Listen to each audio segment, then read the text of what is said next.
Good morning and very warm welcome to all the members of Baroda Book Browsers in this meeting of In Conversation.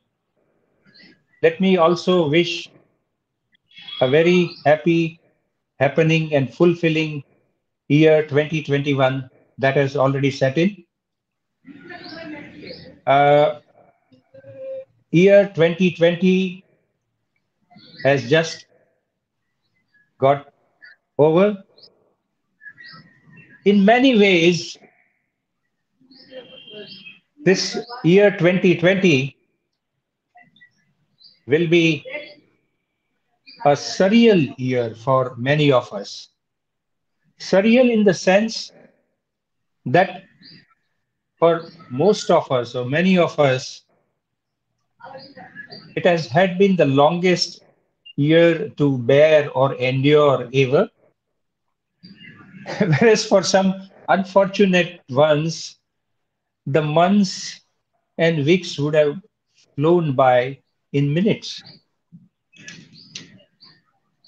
The health hazard in the form of a pandemic, which set its ugly face starting from some parts in China, very soon engulfed the whole globe in a way that has not been seen in, in a century. And the way things have panned out very strangely, swiftly, took all of us by surprise and engulfed us in mountains of anxieties. The new lexicons like work from home, safe distancing, new normal, which were not occupying the minds and our vocabulary until last year, have become very common phrases and words in today's communications.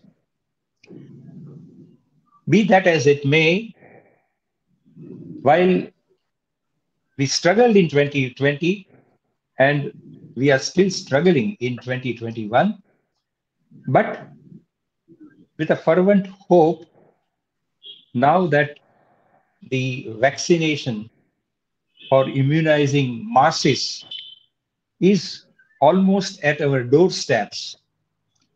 And including in India, the vaccination program will be rolled out very soon. We all hope that herd immunity and the health safety that it will ensure for masses in the coming weeks and months will help us erase some of the losses of previous year. Loss, it has been, the previous year, loss of time, loss of opportunities, loss of teeth and kin for some unfortunate ones. But the human spirit is normally considered to be indefatigable. And this has taught us one thing, that underneath the veneer of varying levels of development, varying levels of castes, religion, races, at some level, when it comes to encountering the externalities, danger, all human beings are same. With this initial remark and note, uh, let me set the context. Today's meeting is a very happy and fortunate event for us. The title of the In Conversation is The New Farm Laws 2020 Implications and Implementation Framework. I'm going to be engaged in conversation in the next 45-50 minutes under this topic, which is very relevant, contemporary, and for the last 1 month at least, occupying the major time space and discussion and discourse of mainstream media and the people of India because of the protests against these new laws which have been enacted in September 2020 when both the houses of parliament approved. With me is none other than very respected, renowned, among the foremost economists and rural India experts, former Union Minister Dr. Y.K. Alag. Alag Saab, welcome to our this platform and thank you indeed for spending time to be Thank with you. us.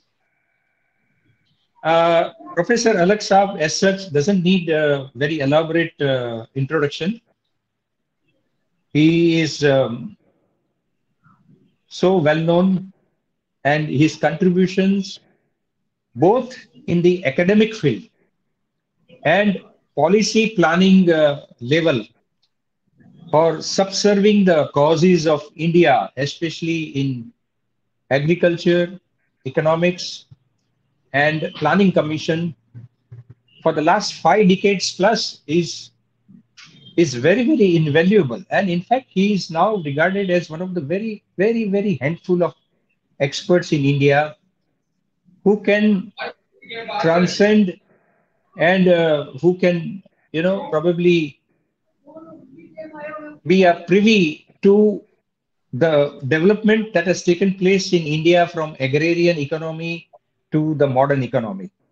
So that's Alag Saab. But Alag Saab is, of course, he has done his master's in economics from Rajasthan University. He has done then doctoral from Pennsylvania in USA. After coming back, in the very first few years, his first love, of course, is academics, as he has been telling me. Uh, from the very beginning, he has been involved at the national level and he has been lending his yeoman services to Government of India in policy planning perspective. Uh, Along the course, of course, he started his career with Sardar Patel Research Institute of Economics in Ahmedabad, and he continues to be vice chairman and he's a professor emeritus there. Uh, he has, over the years, been a vice chancellor at Jawaharlal Nehru University. Then he was also a chancellor in Nagaland Central University. He is a member and fellow of SIGI, which is a very prestigious world level institutions. He has taught at various institutions like IIM, Calcutta, and other places. He was the chairman of IRMA. He was a central minister for a couple of years. He has been a member of Planning Commission and whatnot. But most importantly, he has written 7 books also on agroeconomics and related areas. But he has also been a regular columnist. And if you are reading Indian Express, he regularly contributes his articles mainly on rural development and agriculture. So that is Professor Alag Saab for us. And I would now start my conversation by putting some questions and aspects on which I will request Alag Saab to give his very valuable comments and responses. Professor Saab, you are a veteran and you have seen the Indian agricultural economy and Indian agriculture up close for over 5 decades.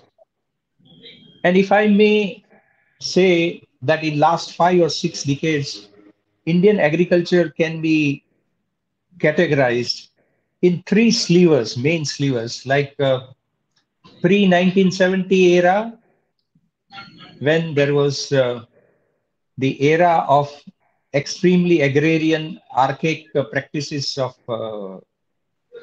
agriculture in India, which was resulting in the perennial food shortages right up to 70s. the good old the PL 480 days, as we all know, and the coinage from ships to the mouth, that kind of a situation. The second sliver would be post 1970. That's where you have played a very yeoman role along with Dr. Swaminathan and others. That is called the era where, the Indian agriculture really leapfrogged and became, within a period of 10 years, self-sufficient. And that is an achievement which I think among the most crowning achievements India has ever achieved. It has achieved a worldwide acclaim. Even United Nations has hailed this, and it has asked Latin American countries from time to time in those years to follow Indian model. So that is the second sliver. And the third sliver, after achieving the food sufficiency in 1990 sometime, last 20 years have been years of surplus food grains. And we have been also exporter of the food grains in many of the last couple of years. Now, coming back to this, sir, you, as one of those experts in the thick and thin of this, can you please take us through a journey, some kind of a flow and aim of Indian agriculture in all these years? And what were the fault lines in Indian agriculture that you have noticed over the years? How many of them have been overcome? And are there still some fault lines which you think, we need to correct them? Your valued opinion, sir. Over to you, sir. Alexa. Thank you, Vakil Saab, for your kind words, which are more a reflection of your generosity than any great achievements I may have made. But I enjoyed the, the detour that you gave on Indian agriculture. May I wish all the members of the book club a very happy new year, Saal Mubarak ho. May this year be, with this year, you get the last year which the Queen of England called the Annus Horribilis, the horrible year behind us. Yeah. And with the Yeah. vaccine coming, as Sunil Bhai said, I think this should become another disease. And with the herd immunity which we have because of various social practices, I think we should have this behind us. Yes, Right. Indian agriculture has gone through a tumultuous period. Uh, I came back from from what is now called the Wharton School with a degree and with a bride who was also studying at the University of Pennsylvania as and is incidentally from Baroda, lives near her Yes. big house is near the Khanderao market, although they now have houses in Alkapuri. And we built a perspective plan for Gujarat. In those days, planning used to be done only at the national level, and we built a model for Gujarat. And the Planning Commission got interested because those were the days when it was being said, I'm talking of the early 70s, that you want to spread agricultural technologies and so on to, at the state level, you want planning. So I was, although I'm basically an academic because I became a professor at a very young age in the Sardar Patel Institute and was its director, I was invited to the Planning Commission to head its powerful perspective planning division. My predecessor was the great Pitambar Pant, who was PS to Prime Minister Nehru, and reportedly he wanted to marry Indira Gandhi, but she preferred Firoz. And all the files used to be marked from him, Pitambar to Indu. In those days, if you were an advisor to the Planning Commission, it was a very powerful Planning Commission. You had to call on the President and the Prime Minister. Sunil has asked me to talk about this, so I'm giving you a bit of this personal insight. And of course, for the president means you went to Rashtrapati Bhavan and you signed a book and you got some mithai and a coffee and you came back. But the Prime Minister's office gave me time. It was December, a cold evening, dark. I went there and she was, gave sort of emanated a sense of power. She looked at me and she said, "Oh, you are very young." I was nervous. The minister said, "Chalo bhai, theek hai. I'm glad I didn't bring Raksha and the children. Now I can go back." But she was a very graceful lady. So she said, "No, you're very well spoken of. Sit down. You know, तुम जानते हो," she said in Hindi, कि जब मैं America से food grains मंगवा के लिए जाती हूँ तो प्रेसिडेंट जॉनसन मेरा नाक मट्टी में रगड़ता है. समझ रहे हो मैं क्या कह रही हूँ? मैंने बोला, "yes madam." So she said, "so ठीक है, तुम स्टील प्लांट्स के लिए मॉडल बनाओगे. Everybody says you're very well qualified for that. But I want my people to have food. That's very important. तो क्या करोगे?" So I looked at her and I said, "Ma'am, I have not worked on this area, लेकिन I will try my best." She said, "देखो, I want nothing more than that. I have a lot of faith in young Indians. अगर तुमको कुछ चाहिए होगा, तो you ask my office." And she put up the racks and told her PS that this young man who's joined the planning commission, if he needs anything, you please see to it that it is helped.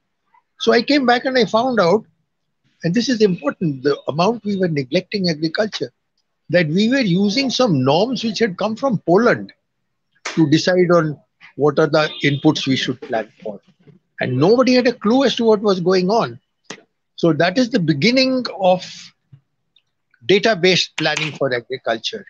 I wrote to every collector in India because the information that we had was about 5 years old, that you please give me the latest data that you have for your district.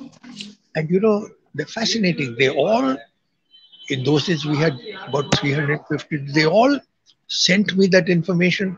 Some came and gave it to me in my office.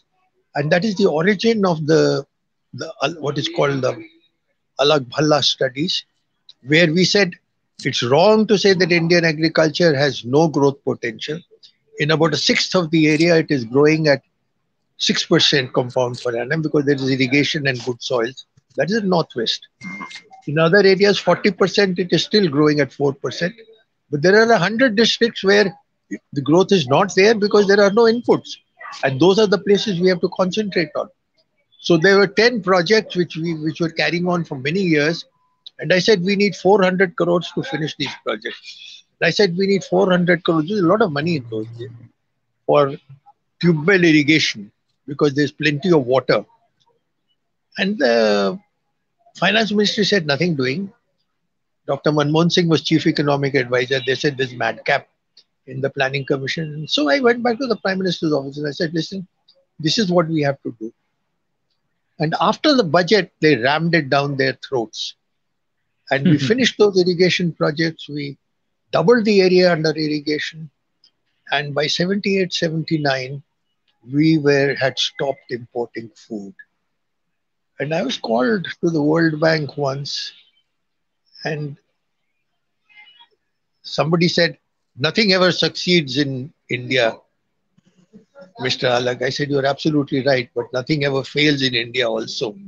And then that became a model. Actually, so many experts have used that as the Indian model, which should be applied in Sahelian Africa. So that was a big story. But as Sunil said, there were soft corners in that. And it's actually in colleges and universities that you find out what your weaknesses are. There was I was asked to give a lecture in a university, and after that, we always encourage questions. A young person got up and said, sir, what you have done is just a favored region, favored crop strategy. What about us? This was in Hyderabad. So it struck me. All of a sudden, this boy is right. And then we went into what we call agroclimatic planning, which was one of Rajiv Gandhi's favorite, which is that for every region of India, we wanted to build an agricultural plan. And we would give some money, but they would raise the resources themselves. The banks would enter. And that was the strategy of diversifying agriculture, which we are doing, which we have followed with some success, many failures, trying to learn. For me, it was a great experience because I went to every region, and if nothing else, the food that you get is so good.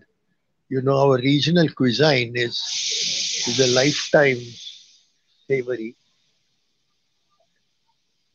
The successor government was not too keen because they wanted to, they were not very happy with Rajiv Gandhi's heritage. But it was brought back again and again in many ways, and that is where we are. And I think the farm laws are in the right direction. There's no question about that. We have what is called the largest spread of agricultural markets in the world, according to Earth satellite Yeah. pictures and our own satellites. But what is a market? I had gone to Dahod once and I was coming back. My friend Harnath Jagawat was running an NGO there. And in the evening, I met a number of young ladies who had moved away from cultivating maize, which was a traditional Adivasi crop, and were doing fruits and vegetables. And when we drove back to Dahod town, there was a bit of a crowd. So I, I got down and said, Kya ho raha hai? So that lady had been hit by an SUV. So this is what a bazaar is. You sit on the road and you sell. Now we need to put in a lot more of investment into. There are markets, but we need infrastructure. We need to build up the rural urban linkages, the supply chain management. And I think the farm laws are pushing in that direction. But the problem with them is that you started doing it. एक तो you did it in a big hurry. एक दिन में Parliament say everything was approved. The second is that you are pushing it in a year when there is no trade. I have a farmer friend who has a farm about 20 kilometers outside Ahmedabad, and he told me that साहब याद है आता हमारे घर, if you permit my getting it Gujarati, because he said साहब he would take out his gada at about 4:30 in the morning, and by 6 o'clock he'll be in Ahmedabad in the bazaars, and even in the Wayside Bazaar or in the AMC, and he would sell there. But અત્યારે તો curfew છે. So he has to only start at 6 o'clock because 4:30, if he goes, the police will, hit him on the head and impose a fine on him. So you can't be implementing these laws, which are basically on trade, because communication is the other side of trade. It happens, say, from Nashik to Bombay, the trains carry farmers who bring milk and other things in my own state, from Mehsana to Navsari. But the trains are not available. So this was not, last year was not quite the year to push this. And in any case, in Punjab, Haryana, and Western UP, which is a classic rice wheat belt, and very legitimately so, it has good soils, it has irrigation. You have to be very clear that it is MSP driven. And the trader, the Adakia, my friend Shankar Lal Guru, was the chairman of the Unja market yard. He's a very different person there. There, when some people in the government say, trader to yahan bhi hai, but there the trader is just a commission agent of the FCI or the state government. And it was, I think, Dr. Manmohan Singh who said that the FCI's costs of procurement are very high. So the FCI can buy from the trader. Now, no trader can speculate against the government, which has got 60 million tons in stock. But when you talk about Gujarat, when you talk about pulses, you talk about shing, you talk about other crops, tobacco, Andhra, then the trader plays a role. So I think those laws were in the right direction. I argued last October that these should be implemented when all these links are over. And meantime, we should develop a framework for implementation. Now, what I also had in mind was in my style, you don't go around criticizing something, even if you disagree with what Parliament has done. You have to have the humility to recognize that the Prime Minister represents a majority of your countrymen, and Parliament is a sacred body. So I said, okay, we've passed the bills now. Now let's develop a framework. And in fact, Ramesh Chand of Niti Aayog has prepared a framework for implementation. Ramesh is an old friend, a younger friend. He sent me a copy. It's available. Those of you who want to read it, you just Niti Aayog, November 2020. And while he's not dated it, it could have been done last year. It could be done. It has to be done this year. It really shows that you need transport linkages. So I think Right, there is something behind the agitation this year, which is a question which Sunil right, asked me. It should right, be addressed right, for northwestern part of India. Uh, we must make it very clear that we will buy the grain because they just come in 2 weeks with so much of grain that the private trade by itself simply cannot handle it, right. and the MSP is important. For other parts of India, the problems of agriculture are far more complex, and the trade laws will be implemented as we go along. So, Sunil, if you think that is all right, Oh, that should be perfect. the beginning of a conversation. If you want me to add Right. on anything which I've missed out, let me know. No, no, perfect, sir. It's very concise and comprehensive, and you took us through a journey of how the agriculture sector has evolved in India, some of the fault lines, and how they have been overcome in these years. But for the benefit of the audience, let me also, of course, everybody must be knowing what these three major laws are, which is set to reform the agriculture in India like never before. Number one is, the Farmer Produce Trade and Commerce Act 2020, which essentially, allows, the private parties and private contracting agencies to pitch in and uh, be in the trade of food grains and those other 22 commodities which currently are under MSP. The other law is essentially to enable a contract farming in India and take the benefits of scale and technology and other things. And it is known as Farmers Agreement on Price Assurance and Farm Services Act. And the third one is, Essential Commodities Act 2020 to do away with, the requirement of, the holding limits of, the host of commodities currently which are covered by this act, save and except in certain existence situations. That's the three farm laws, which we have been discussing today. Professor Saab, now moving on, there are suggestions, of course, partly you covered in the last part of, your initial remarks. There are suggestions that it's time for Indian farmers overall to move away from, if I may use this same terminology as, Western media sometimes uses, not plow the same fields as, they have been used to for centuries or decades.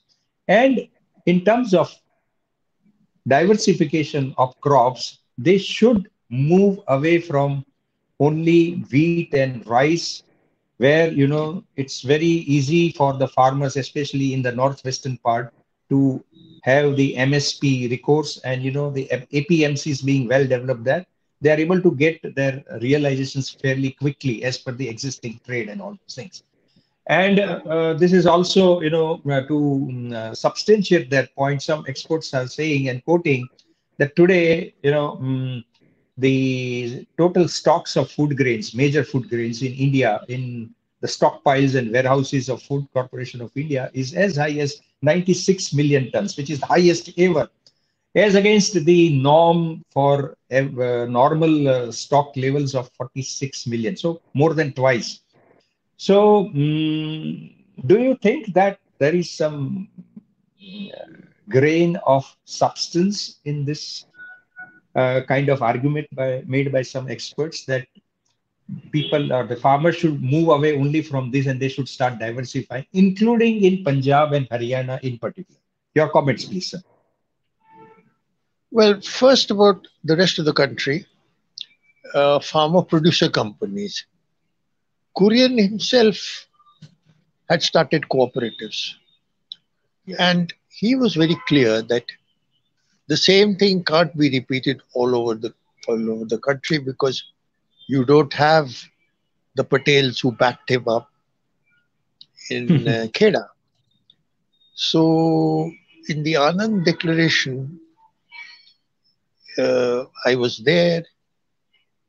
He was an old friend. When I was in the planning commission, he had come and he had set up a dairy at Baroda, and the planning commission was objecting to it. Nitin Desai, my friend, was project representative. So I told him, Korean, I'll call in Nitin and you have a discussion with him. And Nitin started giving him something. So Korean looked at him and he said, young man, you can't even milk a cow, so don't give me lectures. Why Shrikant shouldn't be made in Baroda. So we started uh, the farmer producer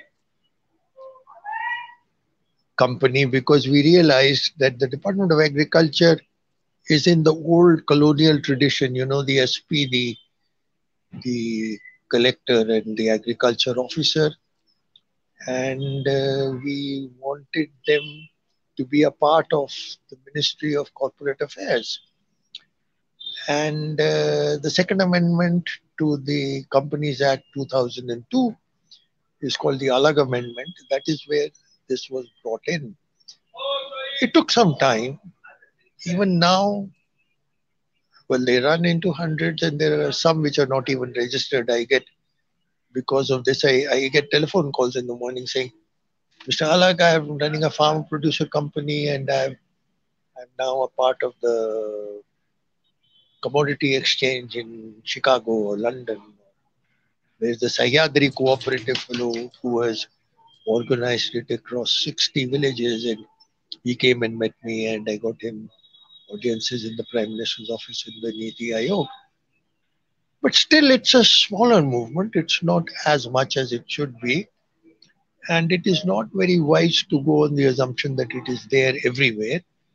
So the traditional, the as the Chand paper points out, it's always good to have alternative supply chains and then to cut out the ones which are not very efficient and to encourage the ones which are. But these are processes that take time. Sunil, you have to recognize that agriculture in countries like India and China and Egypt is centuries old. Right. And those people in authority, I mean, even the big invaders, they always knew that stay off the farmer. Because if you take pangas with the farmer, then he hits you very badly. And it's not a very wise strategy. Otherwise, आप जो भी करोगे, he will take it lying down. So I think we need to have those sensibilities. Diversification, yes, Punjab and Haryana have gone into milk and so on. And I think in South Punjab, where irrigation is not very good, you are right. They should grow more of pulses and so on. But generally, there is a lot of good literature to show. Shergill, my friend, has written 2 books on that. This is a classic area which gets into rice and wheat. And if there is, and you're right, if we have excess of stock, I'm not quite sure whether you're right on that. The politics of grains I mean, the kind of way in which we went through last year, it's good to have some more stock, but we can always export. We are one of the bigger rice exporters of the world today. Yes. And even in this region, it is growing durum wheats, which for them is a very strange thing, you know. I mean, for us, Bhalia Gaon is not something which is strange. If you don't get Bhalia Gaon, no self-respecting Gujarati lady will make chapatis. But Yeah. they have a producing the wheat durum Ludhiana, and those things can be exported. We are one of the major rice exporters of the world. Yes. Yes, at the margin they can diversify, but diversification is more of a problem in regions like ours. I mean, here we need to strengthen the non-grain crops, Mhm. and our land under grains has to become less. We should only go grow quality grains, the Jirasar, the Bhalia, and so on. And that is true of the Deccan Plateau, that is true of many other regions of the country. So, the Essentials Commodity Act, you're absolutely right. But you know, after the bill, the government has been imposing restrictions. And then trade is also, global trade is not done in a way which we give sufficient incentives to our farmers. We talk about diversification, but you know, we have just reduced the tariffs on imported pulses. Now, this is not fair to the Kisan. You see, the Kisan, as I told you, he's a great institution. When I built up the agroclimatic plan of the country, I went to every region of India and I talked to the farmers. And even now, when I get a headache, I just get into my van and I go 50, 40 kilometers out and sit with them in Kevuche and Evasat, Sariaki, Kemche and so on.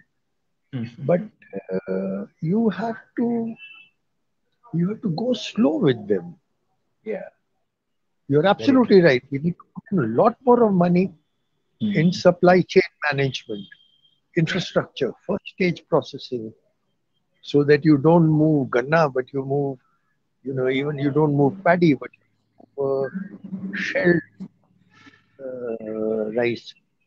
All of that means investments in Right. first stage Very true. Very true. modern agriculture is quite expensive. Correct. Correct. You know, That's the where whole the business which is private. going on. You know, That's what. stubble is something which Oh. can be solved in such an easy manner. Mm. There is a machine which was developed first in China, then first in Singapore, then in China, and now Ludhiana does it. It only costs about 13,000 rupees. And that just puts the stubble back as a, a feed in the crop, in the land itself, and helps you in the next crop. Okay. Now, if you don't do it, then you stop stubble burning and you impose a collector's law on it, then the farmer is an issue. So you're absolutely right. I don't think the argument for massive diversification in Punjab, Haryana, and Western UP from rice and wheat is very valid. I think the argument for diversification and supporting agriculture in first stage processing, rural urban linkages, and so on is very great in the rest of the country, but it needs a lot more of investment. And Right. unfortunately, what's happening is that because of resource raising constraints, government Yeah. own spending is becoming less. Yes, Right. they do encourage others to spend. But you know, it is one thing to tell a corporate that tum spend karo. They do it. They would never say no to the sarkar.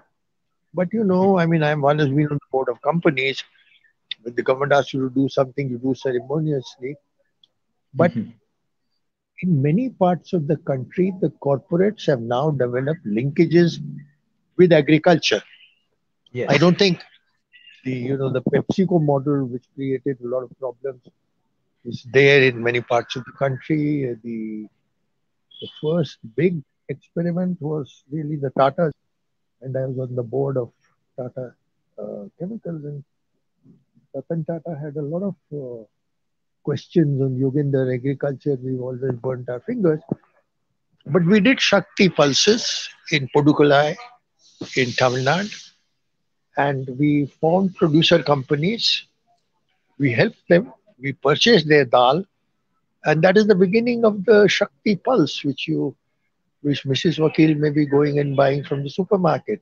Yes. So there is this new trend of agriculture linking up with diversification Right. rather than the colonial old plantation agriculture. And I think it needs a lot of encouragement. And the farm Right. trade laws provide for that, which is a Right. good thing.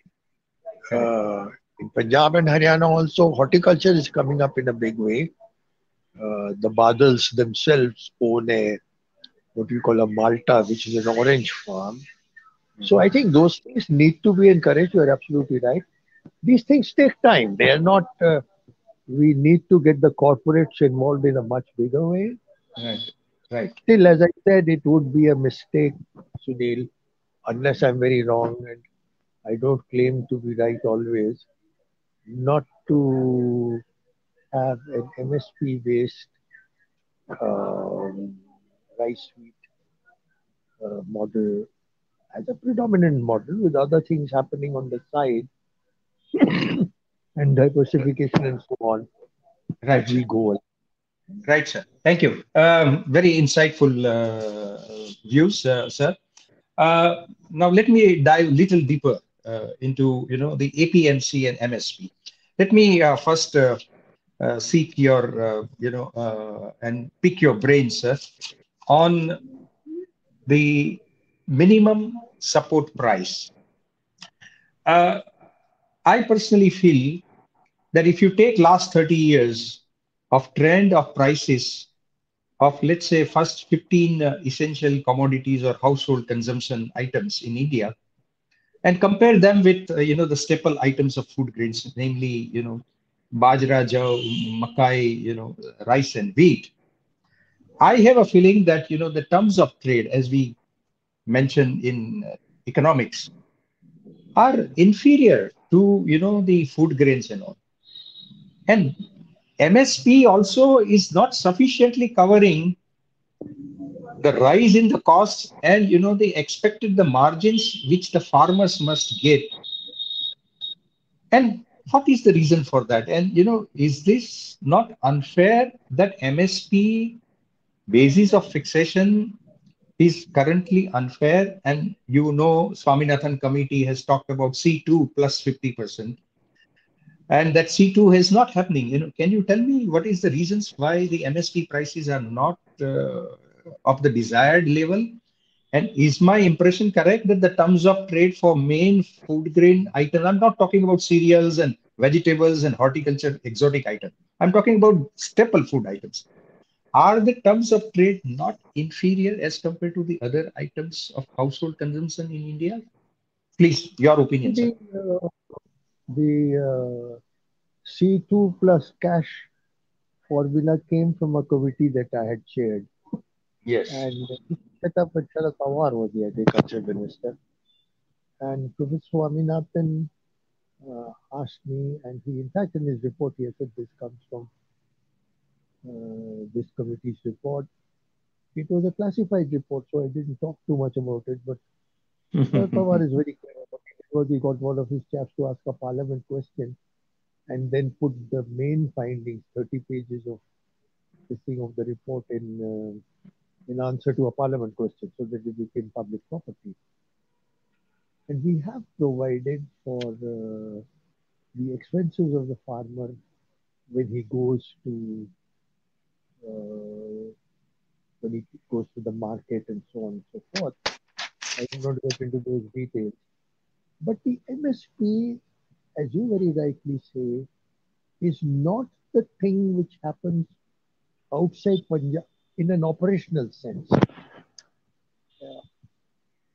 Outside Punjab, Haryana, and Western UP. I mean, the Bhalia Gahu, what relationship does it have with the MSP? It is way beyond that, or the Jira Sir rice. So, in a way, in economics, we have a concept called ghost money, which is money which is which was legal tender at one stage but has disappeared. I mean, like Cowdies and Annas, for example. There's no such thing as Annas anymore. But even now, some accounting is done in terms of ये 12 आने का crop है, ये 10 आने का crop है. So the farmer is basically using it as something to latch on to, although it is totally irrelevant. As I told you, Correct. and I think very rightly said, what relevance is MSP to Gujarat agriculture or to Maharashtra agriculture? Or, there's no relevance whatsoever. So sometimes you get confused. But you're not talking about Punjab, Haryana, and Western UP. There it does have relevance. In the rest of the country, oh, it's sort of it's a kind of drama. It's something that you pick up to have a fight. And remember, Kisan educations are very civilized educations. I don't know if you remember, Sunil, but last year I think there was this. Sir, your voice is slightly breaking. Can you come near the your device? Yeah, last year there was this big march from Nashik to Bombay, and Yes. when they reached out, people said, "ये क्या कर रहे हो? Tomorrow the kids are going to for their exams." So they said, "We'll wait for that. वो हमारे Mhm. ही बच्चे हैं." So the agriculture educations are very civilized education. Yes. But what we're really talking about is be fair to us. Don't announce imports at the time when we bring the crop into the market. अभी हो रहा है दाल का जब harvest season है you have said we are importing from Canada. Oh भाई यार क्या करते हो? I had a committee on this which have said don't make these announcements this. Now listen, the farmer knows that you know when he planted the crop, it was 200 rupees per quintal. Now he doesn't expect 200 rupees. If he wants 120, अगर आप उसको पर import करोगे, so you will knock him. So he will talk about the MSP as some kind of a drama. But he knows that's not the issue. The issue to him is, please give me a fair price. And the point that you said, the terms of trade have been moving against agriculture. This is not my data, well, it is CACP. Yes. Commission on Agriculture Cost and Prices. They had a meeting last year where they called us, and one of the economists from Ahmedabad is there, Vijay Paul Sharma. They called us and they gave us the data. The terms of trade during the last 4 or 5 years have been moving against agriculture. That's a Sir, very big. sir, can you keep the device near your face so that your voice is more audible?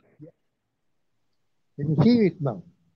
Yeah, I can So see you and I can hear you clearly now. Yeah, thank you. yeah, so the MSP is a lot of drama outside Punjab, Haryana, and Western UP. You're right. There should be some orientation. It is true that the new corporate, rather than the old colonial plantation agricultural people, are linking up with the farmers to farmer producer companies. All of these things take time. They don't happen instantaneously. There are best practices cases like Ayadri Cooperative, Farmer Producer Company. There are others. But to think that this is the main method of agriculture today, you are being silly. And I Right, think sir. the Ramesh Khan committee does precisely what I'm saying. You Okay, must have a right. framework, you must have patience. Correct. Then even some of the rough edges of the laws, because you push them through parliament in a single day, would get sorted out in the implementation or in possible amendments as you go along. I don't know if Right. that is, if I'm missing anything that you asked me to answer. No, thank you. It's well covered, sir. Especially the MSP. This now brings me to last two questions. The penultimate question is again on Agriculture Produce Market Committee.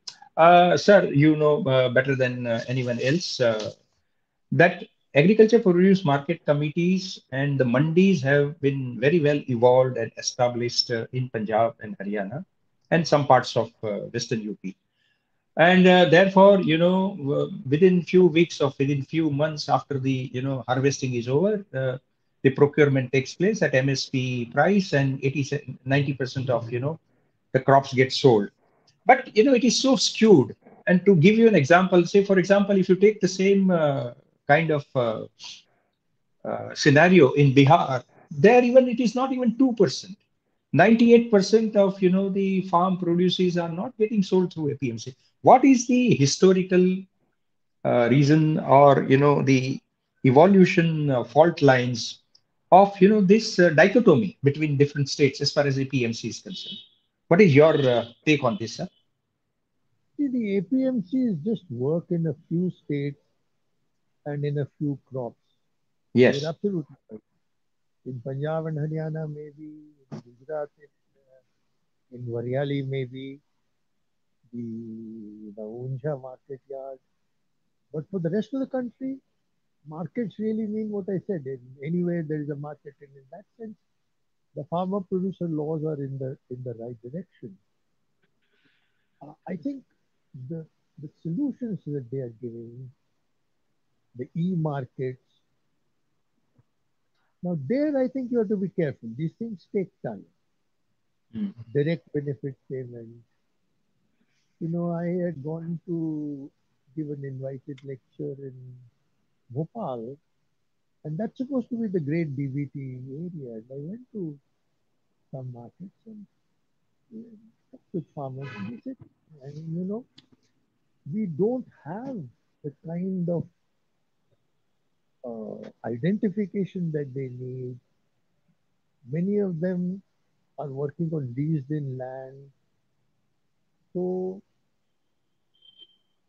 now, okay, now let me first, to be honest, say, give you the cases where I think these things have worked. I mean, I think in Chile, in Andhra, the e-markets have worked. And there is a farmer producer commission. Which, so, so this is something which is happening in some areas, not happening in other areas, and I think Right. we need to be cautious. And you see, for some reason, our leadership must appreciate that Sir, can you every, can you again come near the device, please, sir? huh? Come nearer to the device, your face, so that it Yeah, becomes more audible. like in Gujarat, like a small state where it works. As you say, there are variations across the country, and we have to be careful about these things and not develop laws which postulate that it has already happened. Right. Develop a framework of the implementation of the law. And there again, we shouldn't be going by the advice of civil servants, but go by the advice of some very good agricultural economists, which the government have at their disposal. Ramesh Chand is one, and there are others. We should go by their advice. Right, sir. I think, can I now elicit my final aspect in this conversation from my side before we go to the audience and take the questions?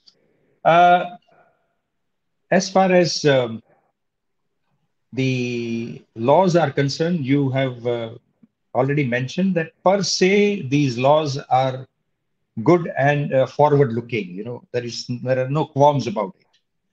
And given the asymmetry of APMC MSP structure and civilizational traditions and beliefs and practices, implementation has to be very careful. That's a very important point you have made, and I think that is the sine qua non, if I may say, at the moment. Uh, if you were to advise the government now to work and solve this imbroglio, because it seems that despite six meetings that have taken place in last 1.5 months between the government officials, including some senior ministers and the umbrella organization of the Kisan Union, there seems to be still some not still there seems to be a lot of distance to come. What will be your advice? I just recently came across Supreme Court observation also that hold for some time, the implementation, have a proper consultative group, study in detail, and then they ask government whether can you defer this. What is your view on this at the moment? So that this situation doesn't go out of control. I would differentiate my approach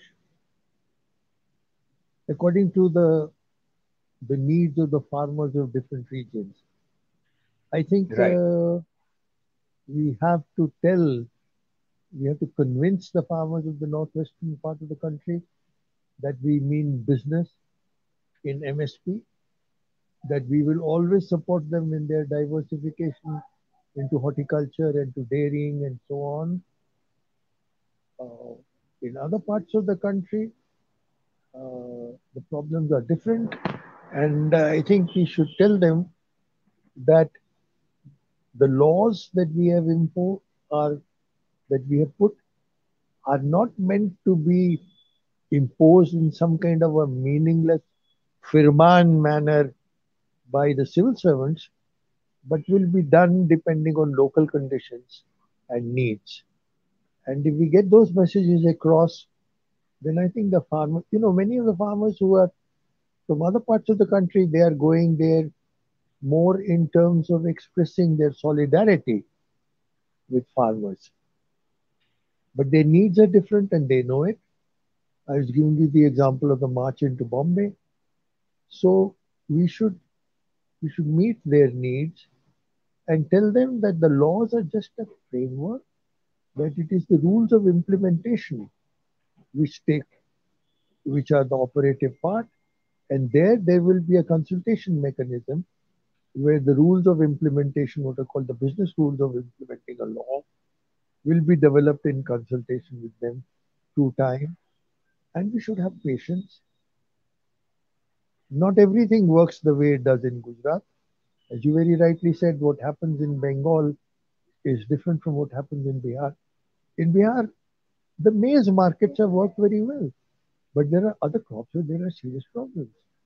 So, we have to have the flexibility to be able to meet the needs of agriculture in different parts of the country, that the corporates are not a solution for everything, but they are a solution for many things.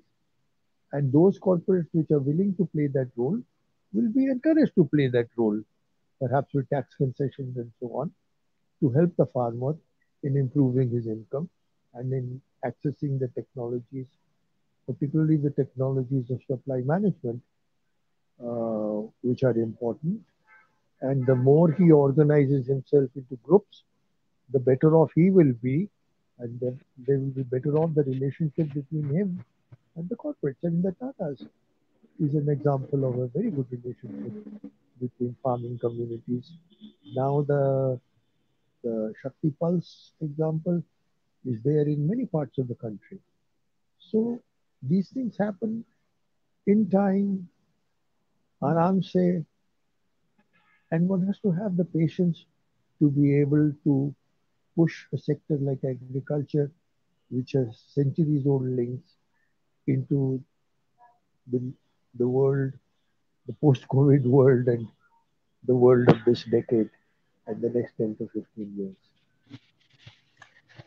Thank you, sir, for a wonderful exposition and your expert, candid, and very articulate views on many facets have helped me personally to be enlightened about the agriculture in general and the current farm laws.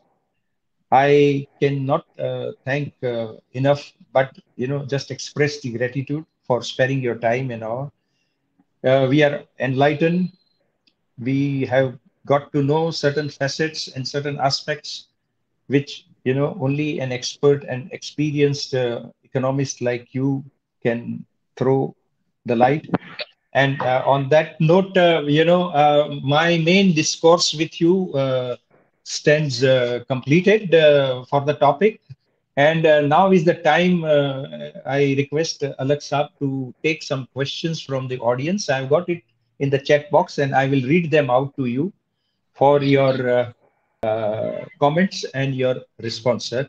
This one is from Sagar Mehta. He's talking about, saying that, the farm loan waivers probably is referring to is a staple tool for the political parties, and it is on their agenda all the time.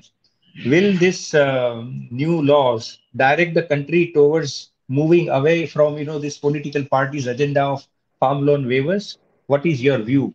Will this lead will this lead to, the going away of, the appeasement of waiver of loans out of the toolkit of the, political parties?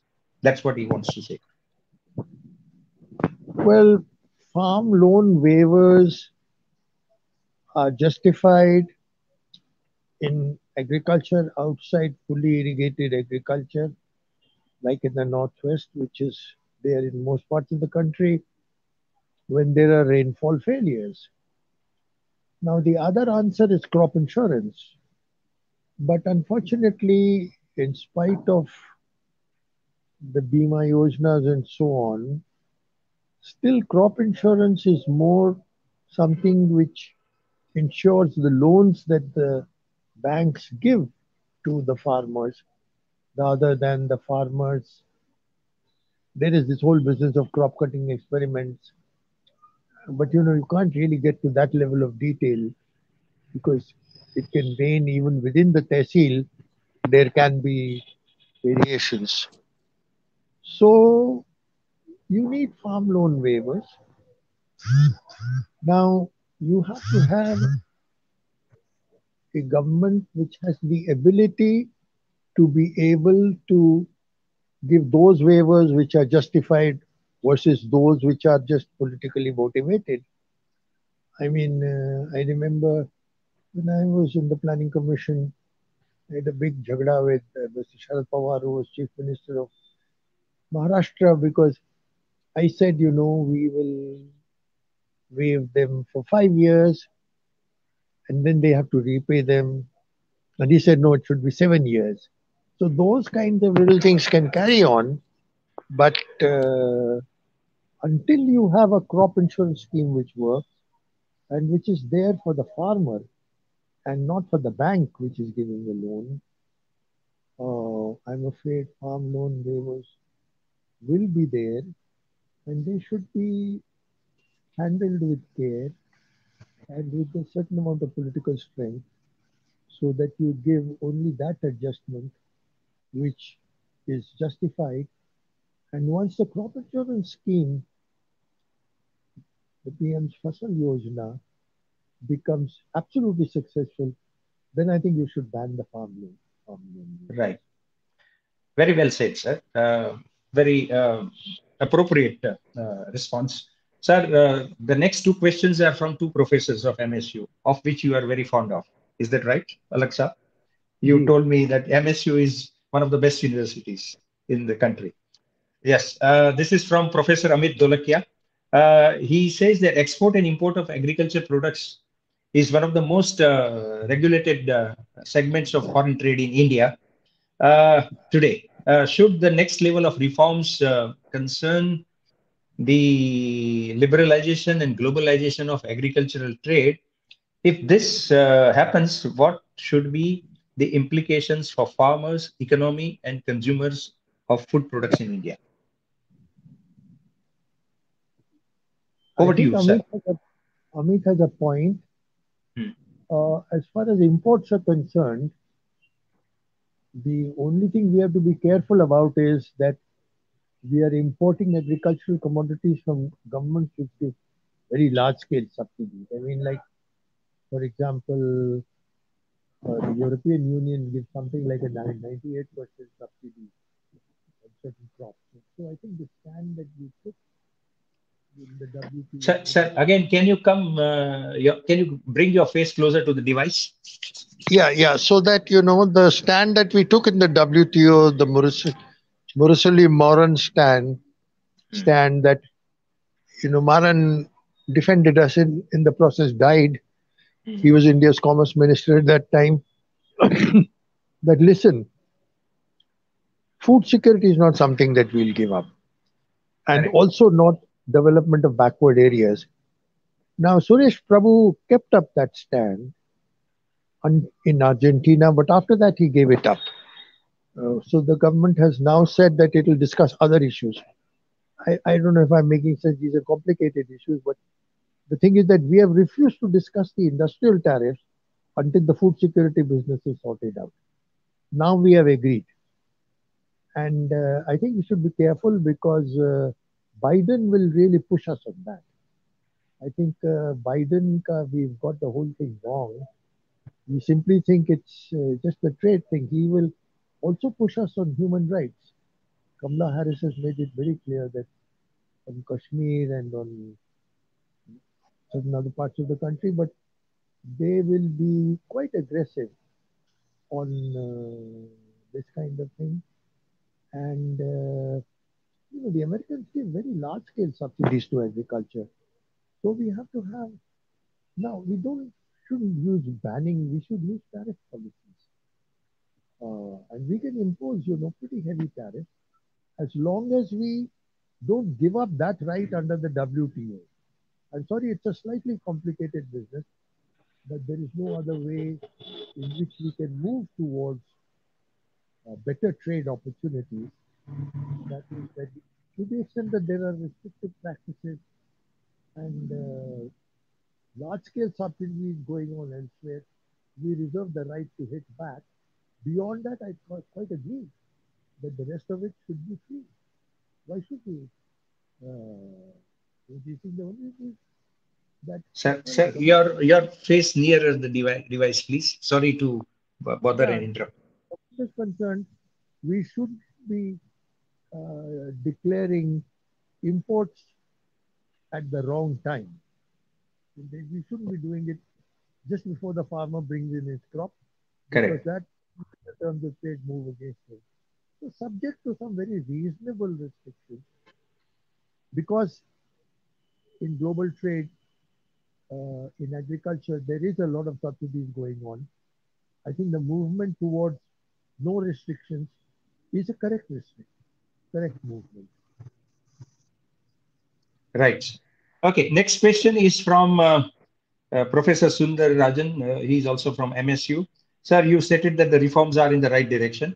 A corollary to that is that they ought not to be reversed as demanded by farmers. Then the question is how long they should the reforms be kept in abeyance, and in that case, what happens if regions where farmers have reportedly begun to reap the benefits of the reforms? Thanks. Very good question. I think if we meet the immediate requirements of the farmers from northwestern India, which really relate with the MSP, my own impression is they'll go along with all this. Already they have made some concessions. You see, in negotiations, you always put in an extreme case so that you can settle for what you really want. But I think the government insisting that even in the northwestern part of India, you will not give a more or less guaranteed MSP with some uh, lollipops for diversification will not be acceptable to the farmers of northwestern India. And I would recommend a book by Sher Gill and then Bhalla and Sher Gill on a more detailed description of this. Right, sir. The next question is from Tailab Shah. You may skip this to answer because it says that, do you think that the present government lacks the talent in the field of agriculture? I leave it to you. I think we can skip this question for the obvious reason. Is that right, Alexa? No, no, no. They have plenty of talent. Yeah, yeah. I think I'll not take this question. But Sorry. Yeah. Next Niti next is Aayog, from. Sorry, we wanted to say something, sir. yeah, Ramesh Chand from Niti Aayog is a very talented economist, and he has written a Okay. very Yeah. good paper which I would recommend for the questionnaire to read. It is Niti Aayog Framework for Implementation of the Farmers' Laws, the Mhm. farm trade laws. It's not that they don't have talent. I'm Good. told Yeah. that what happens is they don't listen to these fellows and they listen to the civil servants who, I'm afraid, don't necessarily give them the correct advice. Mhm. But they have talent. There's no question about that. Right, sir. I think that's the important point to note. And I think that implementation framework document of uh, Mr. Chand will definitely be a good addition to anyone's library for understanding more about these farm laws. Now, next question is from Dipti sir. Professor, if you were to reform the farm laws, what specific change you would like to bring to the present scenario, keeping in mind the Sorry, I'm not self-sustainability? getting you. Yeah, can you hear me now, sir? Hello, Sorry, I can't hear you. can you hear me? Hello, hello. Hello, Yeah, can you hear me? Hello, hello, hello. I'm sorry, I've lost you. Sorry, I am able to hear you, sir. I am able to hear you, sir. Hello, hello. Sorry, it seems the audio Hello, or the audio of Professor Saab is disturbed. Uh, he's not able to listen to my questions. One more try will do that. hello. Hello, Professor Saab. Can you hear me? Hello, I'm sorry, I have lost you. hello, hello, sir. Mhm.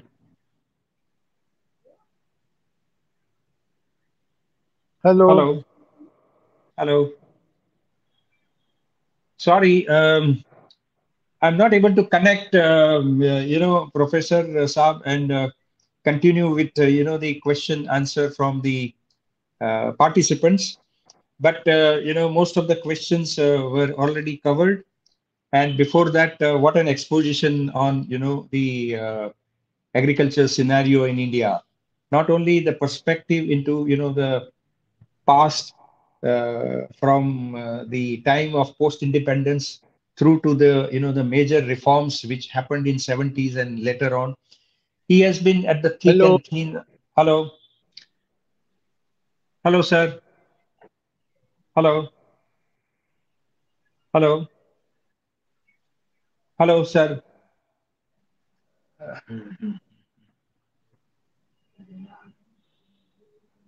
Hello,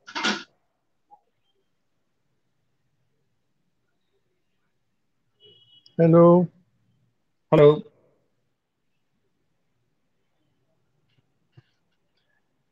There seems to be some audio disturbance at professor's end because of the internet connectivity.